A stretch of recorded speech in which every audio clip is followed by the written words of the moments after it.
Praise the Lord. Hallelujah. கர்த்தருக்கு மகிமை உண்டாவதாக. எல்லா தேவ ஜனங்களுக்கும் தேவனுடைய சமாதானமும் அவருடைய கிருபையும் எப்பொழுதும் உங்களோடு கூட இருப்பதாக. தேவனை விசுவாசிக்கிற ஒவ்வொரு தேவ பிள்ளைகளோட வாழ்க்கையிலும் நன்மையும் கிருபையும் உங்கள் வாழ்க்கையில தொடரும் என்று சொல்லி இயேசு கிறிஸ்துவின் நாமத்தினால உங்களை வாழ்த்துகிறேன். நிச்சயமாக தேவன் உங்களோடு கூட இருப்பாராக. ஆமென். ஹல்லேலூயா. இந்த நாளில் காணப்போகிற தேவனுடைய வார்த்தை ஏசாயா 45ஆம் அதிகாரம் 2வது வசனம் சொல்லுகிறது, நான் உனக்கு முன்னே போய் கோணலானவைகளை சபையாக்குவேன். ஹல்லேலூயா. இன்னைக்கு ஆண்டவருடைய வாக்குத்தத்தமான வசனங்கள் சொல்லப்படுகிறது.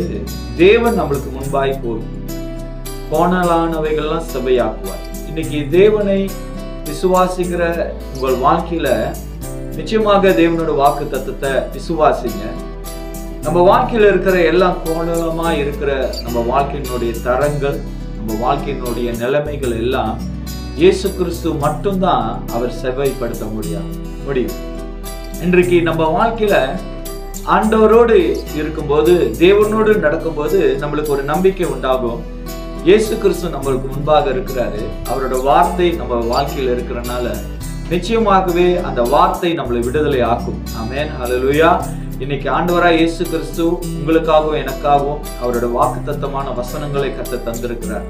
ஏசாயா 45ஆம் அதிகாரம் 2வது வசனத்தை நீங்கள் படித்து பார்க்கும்போது நிச்சயமாக உங்களுக்கு விளங்கும். காரணம் என்ன அப்படின்னா, நம்மளுக்குள்ள இருக்கிற பரிசுத்த ஆவியானவர் நம்மளுக்கு புரியாததும் நம்மளால அறிந்து கொள்ளாததும் அவர் தெளிவாக நம்மளுக்கு போதிக்கிற தேவனா இருக்கிறார். ஆமென்.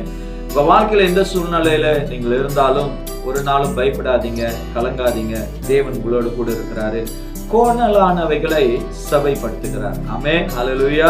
உங்க வாழ்க்கையை கண்டு கவலைப்படாதீங்க. என் வாழ்க்கையில இப்படிப்பட்ட சூழ்நிலைகள், போராட்டங்கள், இப்படிப்பட்ட தோல்விகள் என்று நினைக்காதீங்க.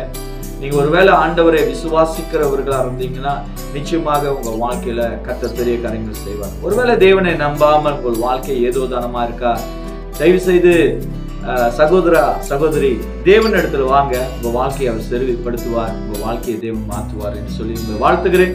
ஜெபம் செய்யுமாக. நல்ல ஆண்டவரே, இந்த வார்த்தைகளை கேட்டுக்கொண்டு இருக்கிற ஒவ்வொரு பிள்ளைகளையும் கர்த்தர் தாமே ஆசீர்வதித்து அவர்கள் வாழ்க்கையில கர்த்தர் மேன்மையான காரியங்கள் செய்யும்படி இயேசுவின் நாமத்தினால் ஜெபிக்கிறேன். ஒவ்வொரு பிள்ளைகளுடைய வாழ்க்கையில் இருக்கிற சூழ்நிலைகள் எல்லாம் ஆண்டவர் நம்முடைய கருத்தில் ஒப்பு கொடுத்து ஜெபிக்கிறேன். அவர்களை கர்த்தர் நிலைநிறுத்தி சபைப்படுத்தும்படி இயேசுவின் நாமத்தினால் வேண்டுகிறேன். கர்த்தர் தாமே இவர்கள் வாழ்க்கையில நீர் பெரியவராய் இருந்து நன்மைகளை செய்யும்படி இயேசுவின் நாமத்தில் ஜெபிக்கிறேன். எங்கள் ஜீவனுள்ள நல்ல பிதாவே. ஆமென்.